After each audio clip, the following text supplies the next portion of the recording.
They processed us like cargo. That is the first thing I want you to understand. Not prisoners, not people, cargo. They had a system for it, forms in triplicate intake numbers stamped on the inside of the left wrist where the skin is thin and the ink holds, barcode readers that the DI soldiers swept across you the same way you would scan groceries. Efficient. Calm. The only difference was that groceries don't bleed when the stamp goes on crooked and a guard has to do it twice. My number was 774-Olive. I was 23 years old. I had been a student before all of this, studying hydroengineering in Sector 9, water reclamation, filtration, pipe architecture for the new settlements they were pushing into the drought zones. Useful work. Quiet work. I liked the math. I liked the way water had rules, and if you understood the rules well enough, you could make it go exactly where you wanted it. That was before they found out what I was. They call us deviants. The word itself tells you everything about who chose it. A deviation is an error, a flaw in the dataset, something the numbers did not predict, and therefore something that needs to be corrected, contained, or canceled out. In the language of Dominion Industries, which, by that point, was the same as the language of the law, a deviant was a biological anomaly exhibiting non-standard physiological outputs, inconsistent with baseline human parameters. That is the official phrasing, word for word, from Section 4 of the Deviant Registration and Management Accord. What it means, in plain language, is that some of us can do things ordinary people cannot. I can read pressure. That is the only way I have ever known how to describe it. Every liquid has a pressure gradient, a push and pull, a weight and direction, and I feel it the way other people feel temperature, as an ambient constant, as background information my body processes without effort. When I was 6, I told my mother that the main water pipe under our building was about to fail. She did not believe me. 4 hours later, the basement flooded, and 3 families lost everything they had stored down there. When I was 12, I directed a rescue team through a collapsed structure by feeling where the water table had shifted under the rubble and where there was still air. They pulled out 11 people. That was the day someone wrote my name in a file. I did not know about the file for 11 years. By the time I did know, it was too late, because 2 DI soldiers were already at the door of my dormitory at 4 in the morning with my number already printed on their intake forms. They were polite about it, which I somehow found worse than if they had been brutal. Politeness implies a procedure. Procedures imply something institutional and permanent, something that has processed people before you and will continue processing people long after. That is exactly what it was. The compound was called Waystation Crest in official documentation. In the intake booklet they gave us, a single laminated card actually, not a booklet, I am being generous. It was described as a deviant evaluation and development center, Phase 1 operations. Phase 1. As if there were something beyond it worth looking forward to. As if the numbering implied a trajectory rather than a series of rooms you would move through until you could not move anymore. I arrived in the dark. Most of us did. They preferred nighttime intake, I think, because it made the geography harder to memorize. You step off a transport with your wrists bound in the soft restraints they used, not metal cuffs, polymer loops, pressure-triggered, another cruelty dressed as consideration. And all you can see is the compound's perimeter lighting, and the silhouette of the main processing block against a sky bruised the particular color of low-grade cloud cover over industrial sectors. Amber, always amber, the light of a world in the middle of burning something. They walked us in through a series of checkpoints. I counted 4.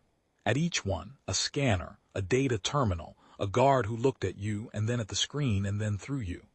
At the 4th checkpoint, there was a woman I would come to know as Lori Harvey.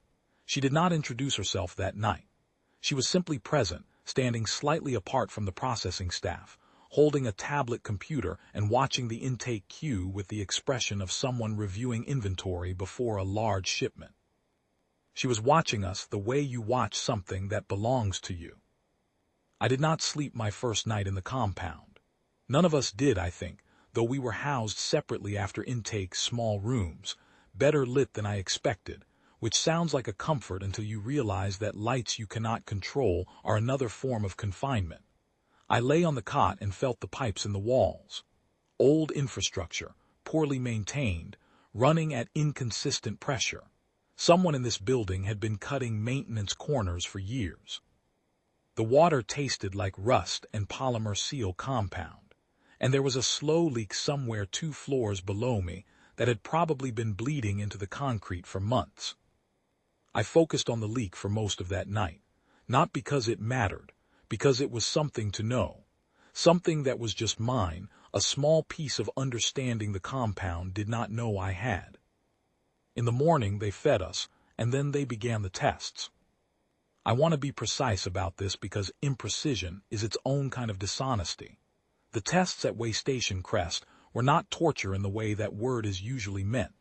There were no rooms where someone hurt you deliberately out of cruelty or sadism. The clinical staff were, in most cases, calm and professional and genuinely interested in the data. That is the thing that I have had to explain to people who were not there and who expect a simpler story. What happened to us was not done out of malice. It was done out of indifference, which I have come to believe is worse. Malice knows what it is doing. Indifference does not require that burden. They tested our outputs first. For me, this meant a sealed chamber with variable pressure fluid systems running behind the walls and a series of increasingly specific questions about what I could detect. At first, the assessments were almost pleasant.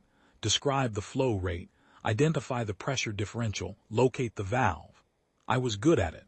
I have always been good at it.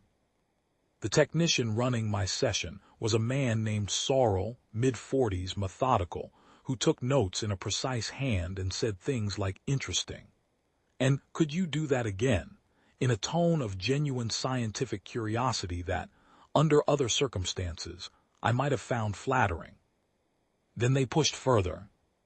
They began increasing the pressure in the test systems, not slowly, but in sudden spikes designed to overwhelm the sensory input and see what the body did under stress. For a deviant with standard output thresholds, I was later told, the spikes produced disorientation, vertigo, nausea. The body's own interpretation of sensory data turned against it. For me, on the 3rd spike, something different happened. I do not know how to describe what it felt like except to say that the wall between perceiving the pressure and affecting the pressure became, for approximately 4 seconds, very thin. I did not consciously decide to do anything. But the test system's readings spiked in a direction no one in the room had programmed, and Sorrel stopped writing and looked up from his tablet for the first time all session, with an expression that was not quite fear and not quite excitement, and was, I think, some precise mix of both. He excused himself to make a call. After that, Lori Harvey came to my sessions personally. She was a careful woman. I do not mean careful in the sense of cautious. She was not cautious. She was deliberate, which is different. Cautious people avoid risks because they fear outcomes. Deliberate people accept risks because they have already calculated them and found the arithmetic acceptable. Harvey had calculated the arithmetic on all of us and found it acceptable. What she was careful about was the data. She wanted clean data. She was methodical about not contaminating the results with variables she had not accounted for, which included, as far as I could tell, anything resembling emotion. She spoke to me the way you speak to a complex machine you are trying to understand, not cruelly, not kindly, with focused attention and very precise language. You produced an external pressure effect, she said, in our first session together. This is outside standard deviant output profiles. Walk me through what you experienced internally in the moment preceding the anomalous reading. I felt the spike, I said. And I pushed back. She wrote something down, intentionally. No. But you were aware of the push in the moment it occurred. I thought about lying. I thought about it carefully, the way you think about a tool you are not sure you trust yet, turning it over and examining it from every angle. I decided that lying had too many variables I could not control and that truth, selective truth, was safer. Yes, I said, I was aware of it after. She wrote something else down. We will need to replicate the stimulus conditions. They replicated them 17 times over the next 3 weeks. On the 8th replication, I managed it intentionally for the first time. I told her it was the 12th. I needed the gap between what she knew and what I could actually do, and I needed to understand that gap myself before anyone else did. In the meanwhile, I learned the compound. There were 31 of us in Phase 1 operations by the time I arrived. I did not meet all of them immediately. They kept us separated during the early weeks, which was deliberate, I think. Isolation is a management tool. It keeps the data clean and it keeps the subjects from comparing notes. But they had to feed us together eventually. Operational efficiency demanded it, cooking for isolated individuals at staggered times across a facility that was already running on a lean maintenance budget was not sustainable. By the 3rd week, we were eating in a common room twice a day, and that was where I found the others. I want to tell you about 2 of them in particular, because they matter to what came after. The first was a man named Marcus Dre. He was from Sector 14, older than most of us, probably mid-40s, with the careful posture of someone who has spent years not drawing attention. He was quiet in the common room, not shy, quiet, the way a deep lake is quiet, which means it has more going on under the surface than you can see from the shore. His ability, I learned later, was structural. He could feel the integrity of materials the way I feel pressure, not just metals and concrete, but molecular cohesion, the specific way that solid things hold together or fail to. He had spent 30 years as a bridge inspector in Sector 14, and in that time, he had prevented 11 collapses that the standard instrumentation would have missed. He was the one who first said, quietly, over breakfast on the 22nd day, "They are building something bigger in the East Block." I had felt the new pipe work going in. Heavier gauges, higher pressure tolerances, I said so. Marcus chewed his food and did not look at me. The footings are wrong for what they have told us this facility is for. What are they for? An arena, he said, or close enough. I thought about that for the rest of the day. The second person was a girl named Wren. She was 17, which made her the youngest of us, and she had been brought in from one of the outer agricultural sectors, where her ability had apparently manifested suddenly and publicly. She had grown a crop field to full maturity in 11 days after a blight that should have taken the whole harvest. Bioacceleration, Harvey's team called it. The capacity to push organic growth beyond normal temporal parameters. What it felt like from the inside, Wren told me, was like hearing a song very clearly and simply choosing to play it faster. Wren was afraid. She was openly, honestly afraid, which took more courage than any of the rest of us were showing, because she was not hiding it behind studied calm or practical focus. She was afraid, and she said so, and she kept moving anyway, which is the only definition of brave that has ever made sense to me. She sat next to me in the common room without asking and said, "The woman with the tablet. I don't think she's going to let us go." "No," I said. "Then what do we do?" I did not have an answer yet, but I started building one that day. Harvey's team was not cruel, as I said, but they were not careful about us in the way that matters most, which is the way that accounts for the fact that confined people, under pressure, with nothing to do but think, will think about getting out. They were careful about their data and their protocols and their security logs. They were not careful about us as people who would build a picture of the facility piece by piece, the way water builds a channel, slow and patient, following every available path downhill. I knew the pipe system completely within 6 weeks. Every run, every valve, every pressure point where the infrastructure was weakest. The compound's water supply came in through 2 main lines from a pumping station approximately 400 meters north. I had felt the distance by tracking the pressure delay, a trick that requires patience and a quiet mind, both of which I had plenty of at that point. The gray water recycling system, vented through a series of low-pressure ducts that ran along the exterior walls of the East Block. The East Block, where Marcus had identified the arena construction, was connected to the main compound by a single service corridor with a checkpoint at each end. I am telling you this to show you the kind of inventory I was taking, not grand plans, not dramatic action, small, careful, accumulating knowledge, the way you stockpile anything you might need later, the way you do when you have learned that what you know is the only currency that cannot be taken from you. By the end of the second month, Harvey had moved me to an advanced testing phase. I was no longer in the standard intake assessment track. This was, I understood, a distinction that cut two ways. It meant they valued the data I was producing. It also meant they were investing more resources in me, which is another way of saying they were watching me more closely. The advanced testing was harder. Not physically. Physically, it was much the same, pressure chambers and fluid systems, and Sorrel with his careful notes.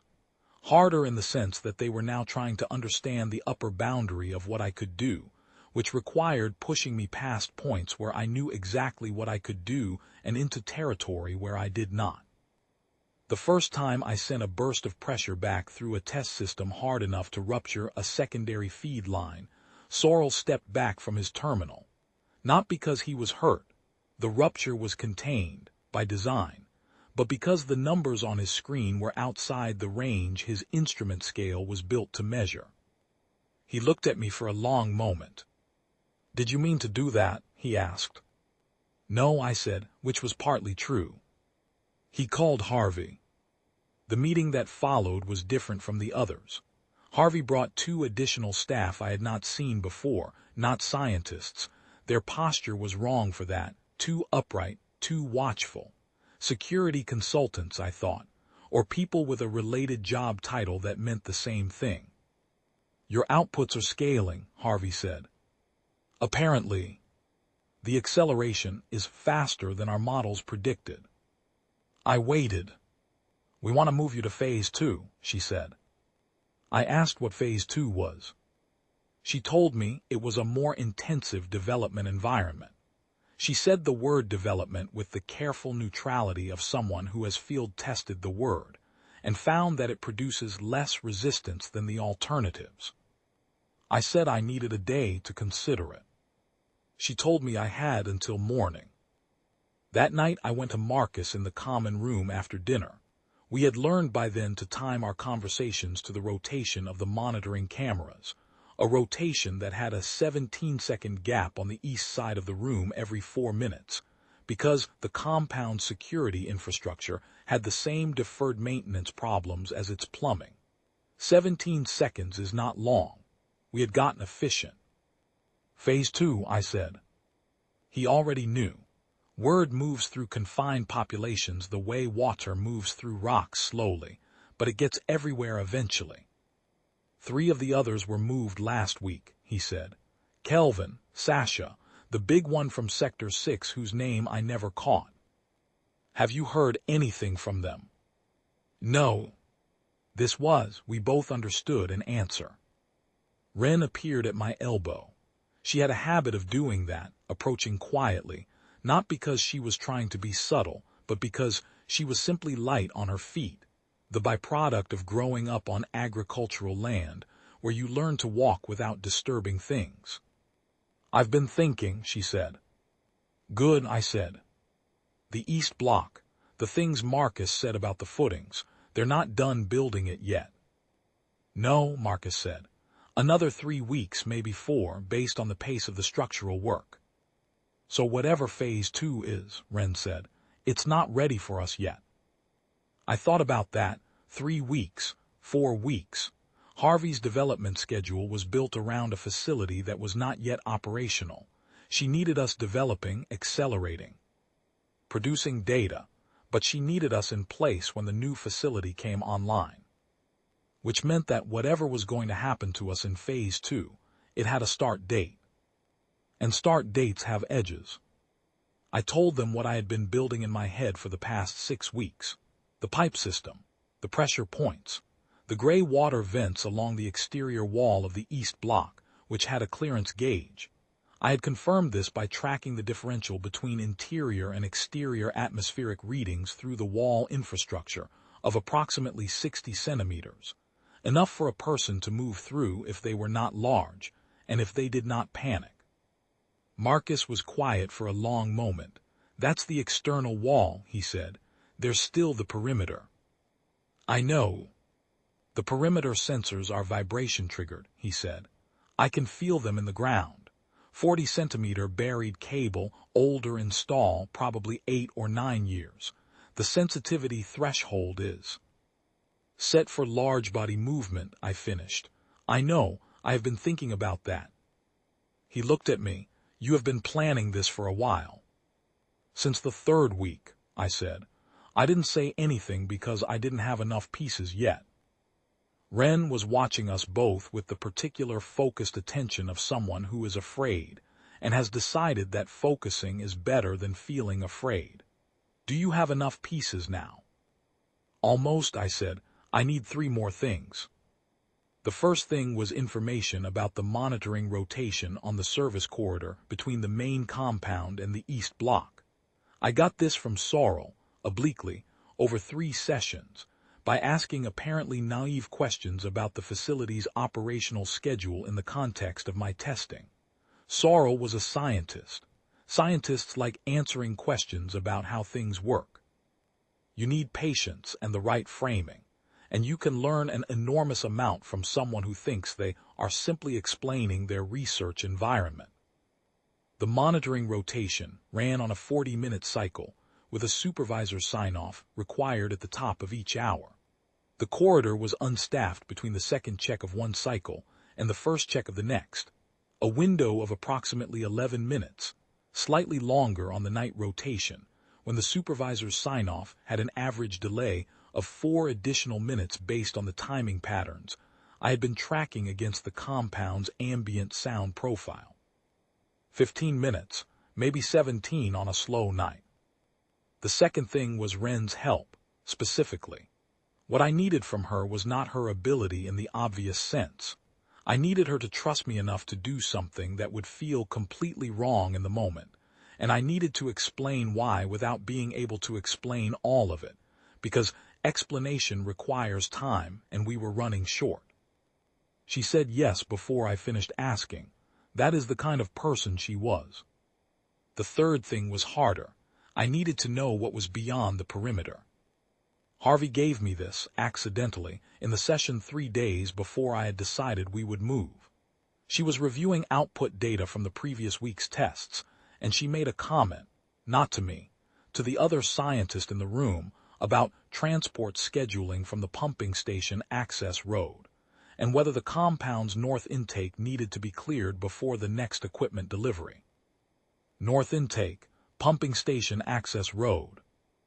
I lay on my cot that night and built the geometry in my head, cross-referencing everything I had felt in the pipe system over 6 weeks.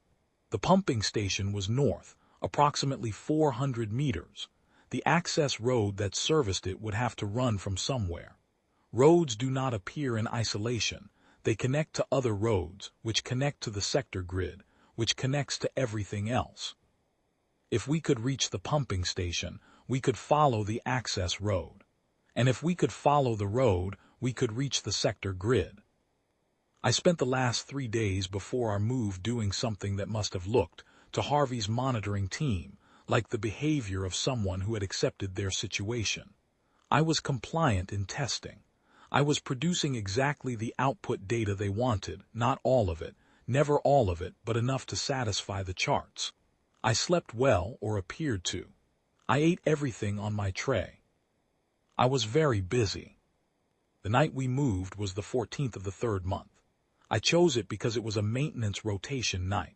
I had tracked the maintenance cruise schedule by listening to the pipe system, which changes character when someone opens access panels and services the valves, a distinct acoustic signature I had learned to read the way you read weather. On maintenance nights, the service corridor monitoring had historically run 5 minutes behind its standard cycle. That gave us, by my count, 22 minutes. We used every one of them. Marcus went first into the gray water duct, because he had the lowest center of gravity of the three of us, and he had spent 30 years in confined structural spaces and did not panic in tight places. He moved slowly and absolutely silently, feeling the duct structure as he went, checking each section before he committed weight to it. Wren went second. She was small, and she moved with the unconscious efficiency of someone who has spent years not disturbing growing things. I went last. The duct was exactly 62 centimeters in diameter. I know because I measured it the only way available to me, by feel, in complete darkness, moving on my elbows and hips across a ridged metal floor that smelled of recycled water and polymer sealant, and the particular dusty mineral quality of outdoor air being drawn through filters that needed changing. The duct ran approximately 30 meters along the interior of the exterior wall before it terminated at an exterior grate. Marcus had already assessed the grate vibration signature consistent with galvanized steel, standard bolt pattern, 2 fasteners, both showing the microstress patterns of a frame that had settled unevenly over time, and was therefore only seated fully on one side. He had the loose side free in under a minute. The perimeter. I have been asked since how we got through the perimeter sensors without triggering them. The answer is not clever and it is not dramatic. It is just physics. The vibration sensors were buried in the ground and calibrated for the mass displacement of a human body moving at normal walking pace or faster. They were not calibrated for 3 people moving at the pace of deep water, moving slow enough that each footstep settles rather than strikes, moving slow enough that the ground has time to accept your weight before registering it as an event. It took us 40 minutes to cross 40 meters of open ground between the exterior wall and the perimeter line. I counted every second of it. On the other side of the perimeter, in the scrub growth that the compound's landscaping had never bothered to clear, because the sensors made it unnecessary, Wren stopped and put her hand flat against the ground, and I watched her face change. "Give me 2 minutes," she said. I did not ask what she was doing. I could guess. I could feel the slight shift in moisture content at the soil level, the way the root systems of the scrub grass suddenly began to draw, faster, differently, the subtle hydraulic signature of accelerated biological process. When she stood up, the grass behind us was half a meter taller than it had been and densely interlocked and would require, I estimated, at least 4 minutes of careful attention to track through. 4 minutes more. We moved north. The pumping station was smaller than I had imagined and larger than the compound deserved. It was a utilitarian concrete block building, lights on timers, no on-site staff at this hour, a single padlocked access door and 3 heavy pipe feeds running in from the ground and one running back toward the compound. The access road was exactly where I had expected it, a gravel track, 2 vehicles wide, running east before it curved south toward what had to be the main sector grid. Marcus crouched at the curve of the road and put his hand flat on the gravel, the way Wren had put her hand on the soil. "Vehicle came through here in the last hour," he said. "Heavy, supply run probably." "Which way?" I said. "South toward the grid." "Then we go south," I said. Wren had her arms wrapped around herself in the cold, but her face had the particular focused quiet of someone who has stopped being afraid because they are too busy paying attention. "They'll know we're gone by morning." "Yes," I said. "How long do we have?" I thought about Harvey, about her deliberate movements and her clinical eye and the way she had never, not once in 3 months, looked at any of us the way you look at a person you are uncertain about. She had never been uncertain about us. We were data that was developing on schedule, Phase 1 subjects progressing toward Phase 2 integration, numbers moving in the right direction on her charts. She had never considered that the numbers might be paying attention back. "Long enough," I said, "if we move now." We moved now. The sector grid, when we reached it 2 hours later, was the Sector 9 main artery. I recognized the pressure signature of its water infrastructure, a distinct fingerprint I had studied in my engineering coursework 3 years ago and apparently never forgot. Sector 9. My sector. I had left from a dormitory 3 blocks from the main transit exchange, in the early dark of a morning that felt like another life's memory. We flagged down a transport at the first interchange. The driver was a freight hauler, middle-aged, the kind of person who asks very few questions because they have learned that most of the answers are not their concern. He looked at 3 people standing on the shoulder of the sector arterial in the early hours of the morning, wearing compound-issue clothing with intake numbers on the left wrist, and he made a calculation behind his eyes that took about 4 seconds. He opened the door. "Where are you going?" he said. "Away from here," I said. He nodded once, with the economy of someone who has already said everything they intend to say about the situation. "I'm running to Sector 3, Transit Exchange. You can go wherever from there." We rode in the cargo hold among sealed containers of agricultural equipment parts in the dark on the floor, and none of us spoke for a long time. At some point, Wren fell asleep against Marcus's shoulder because she was 17 and she had been awake for 22 hours and her body had simply made the decision without consulting her. Marcus stayed awake. I stayed awake. The road hummed under us. "They'll look for us," Marcus said eventually, quietly so as not to wake her. "Yes. The sector grid will have us on transport records once we leave the freight hold." "I know. So we cannot stay in any sector long." "I know." He was quiet for a moment. "You knew all of that when you planned this." "Yes." "Then what is the plan past the transit exchange?" I looked at the intake number on my left wrist. 774-olive, stamped there by a soldier who had been polite about it and had therefore thought he was being kind. "The plan," I said, "is to make sure what happened to us does not happen to the next 31 people they process." Marcus was quiet for a longer time. Outside, the sector grid hummed past in the dark. "That is a large plan," he said finally. "Yes," I said. "You will need more than 3 people for that." "I know. There are others. There have to be others. We cannot be the first batch through a compound that well established. There are others who got out, or who are trying to. There are others who never got caught and who are living quietly in their sectors waiting for the knock at 4 in the morning." He thought about that. "And you think they will join you?" "I think," I said carefully, "that when you tell someone that the thing they were afraid of is real, and that there are other people who know it is real, and that those people are not sitting down about it, I think that is a more powerful thing than most people expect." He looked at me for a long moment in the dark of the freight hold, with the agricultural equipment rattling gently around us and Wren breathing slow and even against his shoulder. "You have been building this since the 3rd week," he said. "Not just the escape, all of it." I had a lot of time to think. "So did I," he said. "I thought about my bridge. I thought about the 11 collapses I prevented. I thought about whether any of it mattered, whether the work was worth doing, if the doing of it was what got me put in that compound." "Does it matter?" "Yes," he said, without hesitation. "Not because it made me safe. Because the bridges are still standing, and the people who would have been on them when they fell are still alive, and that is a real thing in the world regardless of what Dominion Industries writes in their files about people like me." We sat with that for a while. "I want to go back," he said very quietly. "At some point, when there are enough of us, I want to go back there and I want to pull that east block down, not because I am angry, because if it stands they will fill it." "Yes," I said, "at some point."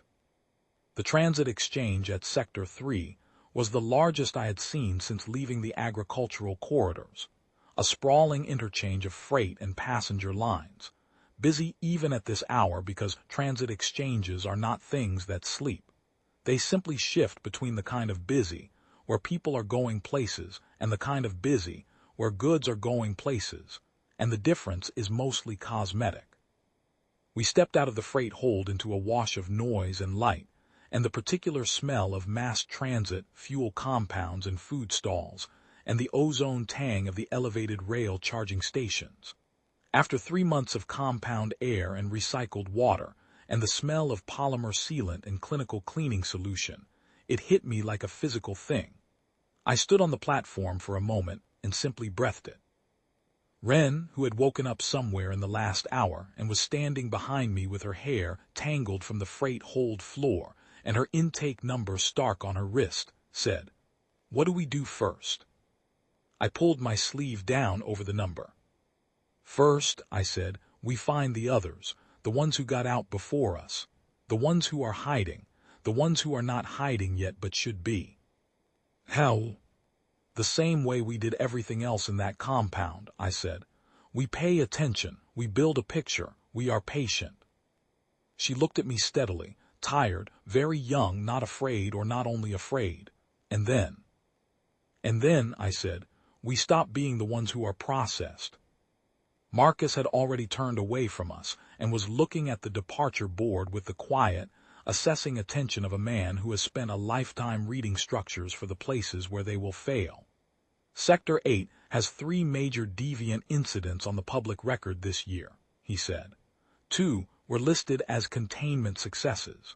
1 was listed as subject lost. "Subject lost," I said. "Lost by Dominion," he said, "which means found by themselves." I looked at the departure board. Sector 8, next rail in 40 minutes, 2 changes. I looked at the number on Wren's wrist, still visible below her sleeve. Looked at the number on mine. 774-olive. A deviation from the expected, a flaw in the dataset, something the numbers did not predict. Good, I thought. Let them try to run the numbers on what comes next. We bought 3 tickets to Sector 8 with the freight hauler's emergency cash. He had pressed it on us at the platform without being asked. This quiet man who asked no questions and opened doors, who was not a deviant and not anything special by Dominion Industries' reckoning, who was just a person who had looked at 3 people on a roadside and made a decision about what kind of human being he intended to be. I have thought about him many times since. I never learned his name. I hope he is well. I hope the roads he drives are long and empty, and the cargo hold is never used for anything it should not be used for. The rail left Sector 3 at 04:17. I sat by the window and watched the sector lights slide past in the dark, the ordered grids of a world that had decided what we were and written it on the inside of our wrists, as if the writing made it true. Outside, the city gave way to transit corridors, gave way to the buffer zones between sectors, those strips of unoccupied ground where the infrastructure thins out, and you can see, for a moment, something that is neither one thing nor the other.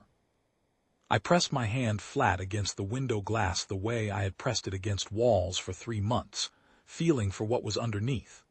Under the transit corridor, old water lines, deplayed, running from one sector's supply grid to another's in the ancient pre-Dominion manner, when the sectors had not yet been divided, and water had moved where it was needed without anyone checking its papers. Old infrastructure, the kind that remembers the shape of things before they were carved up and allocated. I thought about the 11 collapses Marcus had prevented. I thought about the crop that Wren had saved from blight in 11 days. I thought about 31 people in a compound, each of them carrying something useful in them that the world had benefited from before Dominion Industries decided it was a liability instead. I thought about Lori Harvey waking up in a few hours to a compound that was 3 subjects short of its expected count.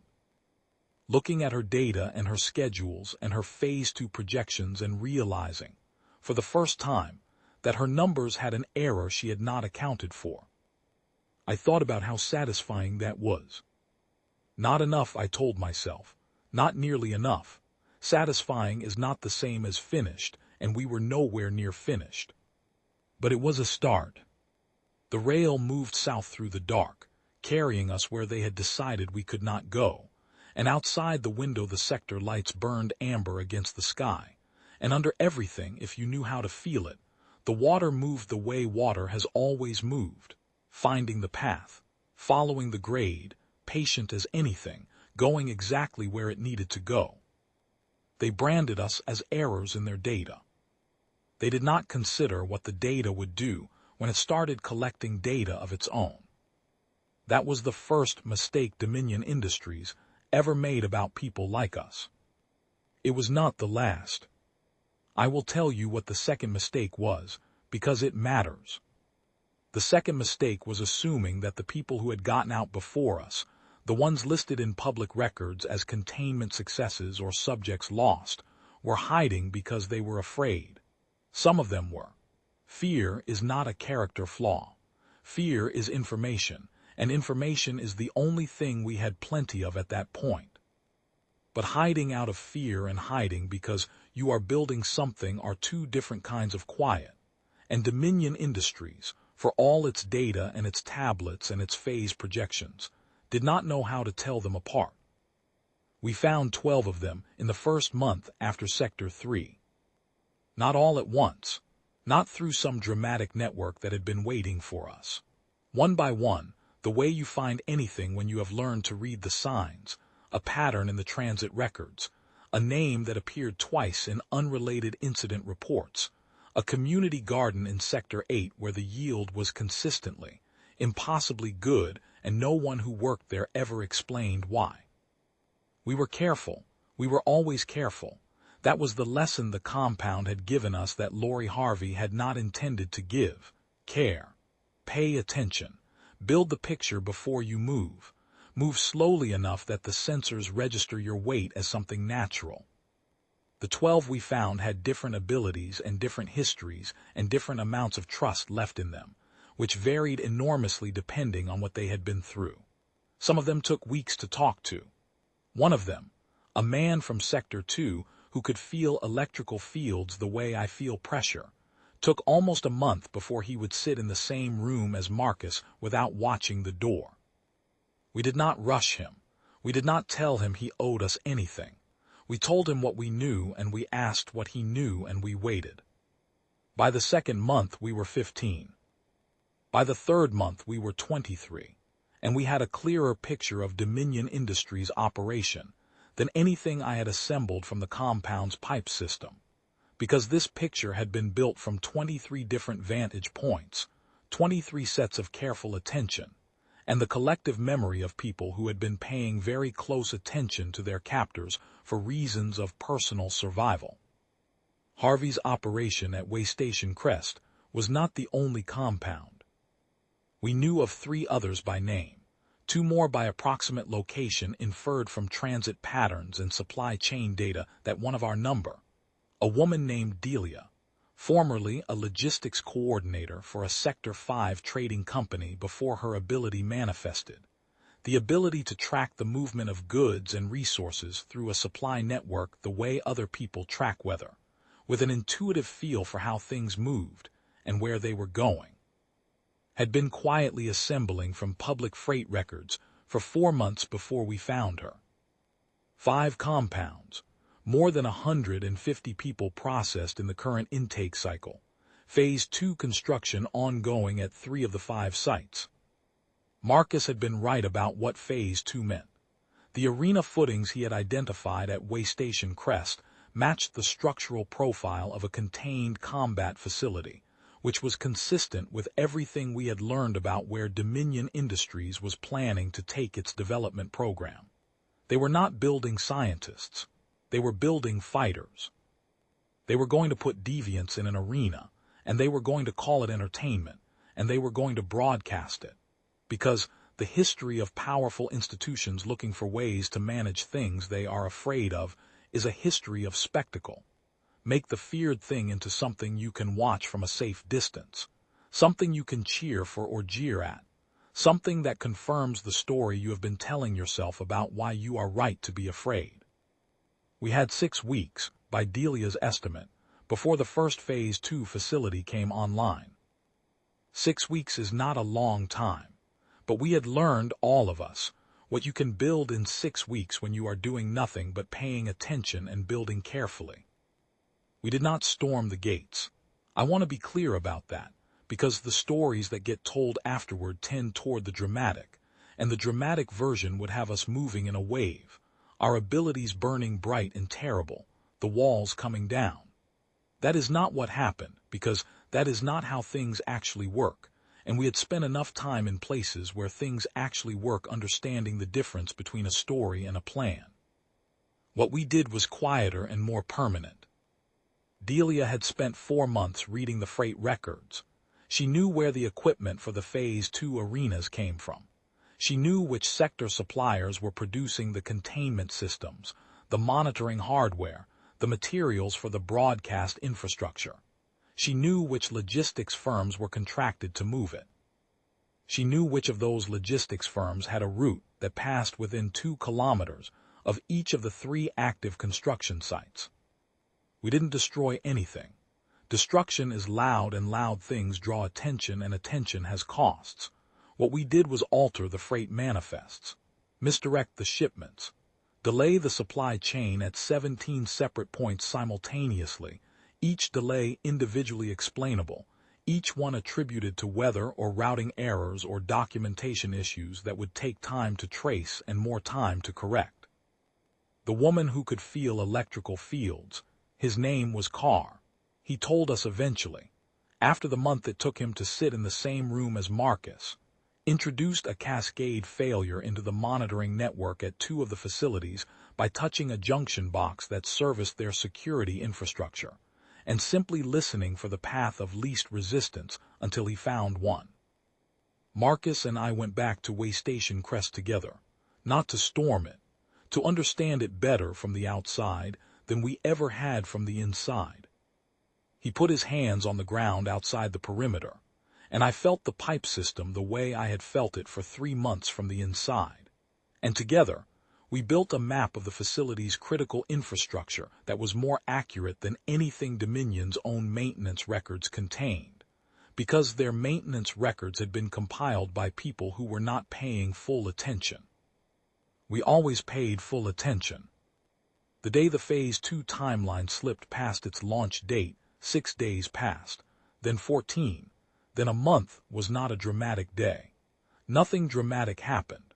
Somewhere in a facility I would never see, Lori Harvey looked at a revised schedule and made a note in her tablet about supply chain disruption and contractor delays and unforeseen complications. She did not yet know about us. She would. These things take time, and time was something we had become very good at using. But on that day, nothing launched that was meant to launch. 150+ people in 5 compounds continued in Phase 1 operations rather than being moved to something worse. Whatever that reprieve was worth in the long measure of the fight ahead, it was worth something. We had bought it with patience and with precision, and with the specific human stubbornness that comes from having been told you are an error, and deciding that the error is in the telling. Wren was growing food.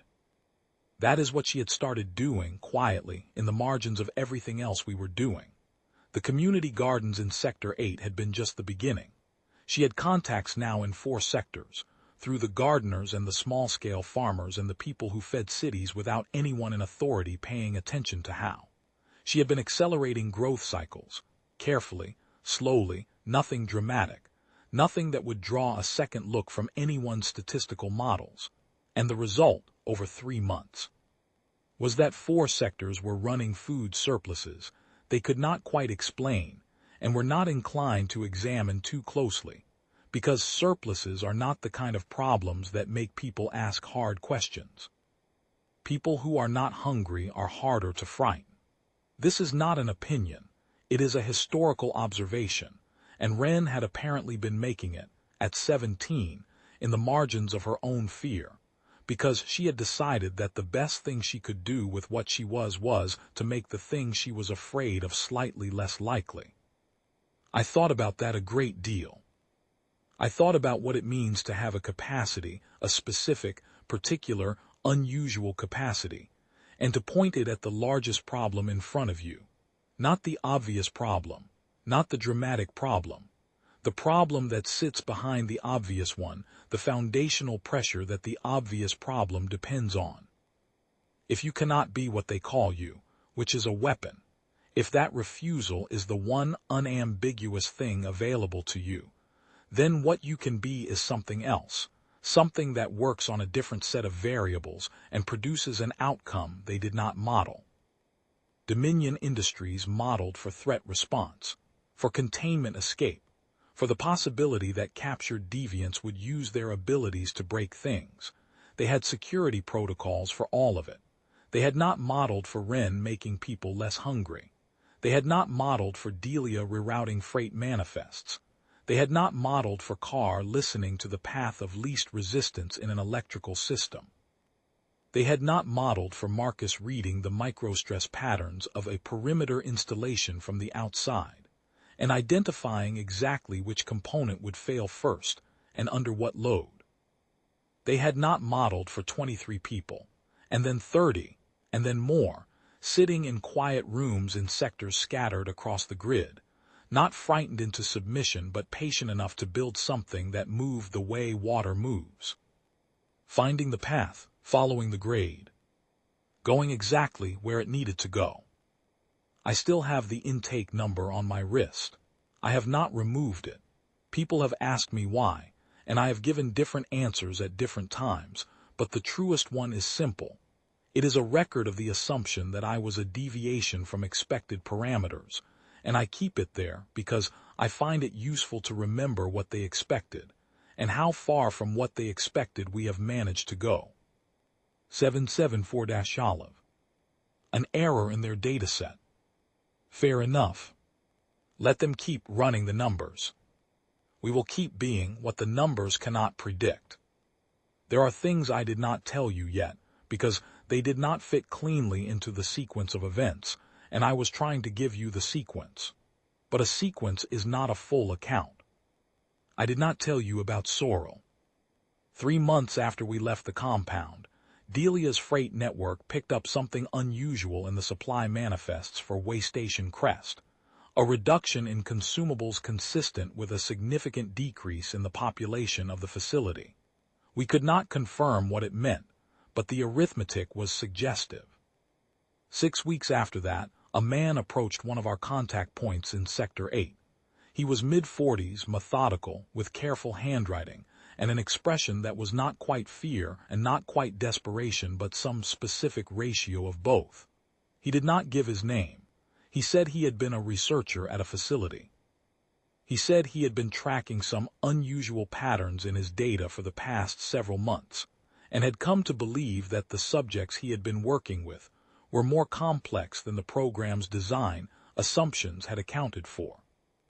He paused after he said that, and in the pause I could hear exactly what he was deciding whether to say next. He said, "I think I was wrong about what I was doing." I thought about that for a long moment. "What changed your mind?" I asked. He was quiet. Then, when 3 of them were gone, I went back to the first session records, all 3 of them. I had recorded everything. I had the output data, the response patterns, the anomalous readings, and I realized sitting with those records, knowing they were not there anymore, that I had been collecting very detailed information about people I had treated as if they were not people. "Yes," I said. "I don't know what I can offer you," he said. "I have records, I have protocols, I know how the facilities operate, I know the Phase 2 design, I know some things that might be useful." I looked at him for a long moment. "Why come to us?" "Because," he said, "I looked at what 3 of you did after you left, and I thought, if 3 people could do that, I would rather be on the side that includes people capable of doing that." I let him talk. I listened to all of it. It took 2 hours and a significant amount of cold coffee, and a patience I had been building for months like a muscle. At the end of it, I had more information than I had started with, which is the criterion I apply to most conversations now. Whether to trust him fully was a different question, and one I did not answer that day, because trust is not a decision you make once. It is a decision you make continuously, in small increments, based on accumulated evidence. We had learned that in the compound. You build the picture. You do not commit to a conclusion before the picture is complete. He is still around. He is useful. He understands, I think, the terms on which he is useful, which is a form of respect I am willing to extend. The picture keeps building. I want to tell you one more thing, and then I am done. There is a specific moment I return to when I am tired or when the scale of what we are trying to do becomes, temporarily, more visible than the progress we are making. It is not a dramatic moment. Nothing dramatic ever is when you are inside it. It is the moment on the freight hauler before we reach the transit exchange, when Marcus said what he said about the bridges. 11 collapses prevented. The bridges still standing. The people who would have been on them when they fell still alive. A real thing in the world. He said it was real regardless of what anyone's files said about people like him. And he was right. The reality of those 11 bridges, of those people still living their lives in the sectors below, exists independently of any classification system. It cannot be logged as a deviation. It cannot be stamped on the inside of a wrist and given a number. It simply is. We are trying to be that. We are trying to be the thing that simply is, regardless of the classification, regardless of what they wrote in the accord, or what they stamp on the intake forms, or what phase they are in the process of building. Deviants, deviations, errors in the dataset. Every one of us learned something in that compound that they did not intend to teach us. Harvey wanted data on our outputs. She wanted to understand the ceiling of what we could do so she could point us at whatever she was building in phase 2 and calculate the return. What she taught us instead was how the facility worked, how the monitoring rotated, where the sensors were buried and what they were calibrated for, how the supply chain fed the operation and how the operation depended on that chain, how the phase timeline was structured and where it was vulnerable. She taught us to read the compound the way I read pressure, not because she intended to, but because we were paying the kind of attention that confined people pay when their survival depends on what they notice. We are still paying that attention. The difference is that now we are paying it from the outside, which is a much better position. They expected us to be afraid. We were. We are still afraid sometimes in the way that people with good reasons to be afraid are always going to carry some amount of it. But we have been building something with that fear, the way you build anything. Incrementally, patiently, with attention to the structure, and with a clear idea of where you want the weight to go. The bridges Marcus builds do not fall. The fields Ren tends do not blight. The supply chains Delia reads do not deliver what they were supposed to deliver to the places that should not receive it. And the pressure that I feel in everything, in every pipe and every wall and every system of water moving through a world that is mostly water whether anyone acknowledges it or not. The pressure is building in directions that Dominion Industries did not account for and has not yet found a way to relieve. They will, but not yet. Not before we are ready for them to try. That is all I have to tell you about the beginning of it. There is more to come, and you will hear it in time, and some of it will be harder than what I have told you here. But this is where it started, in a compound with bad plumbing and careful scientists, and a woman who looked at us like inventory, and 3 people who spent 3 months paying attention, and a freight hauler who opened a door because he decided what kind of person he was. That is where it started. We are still going.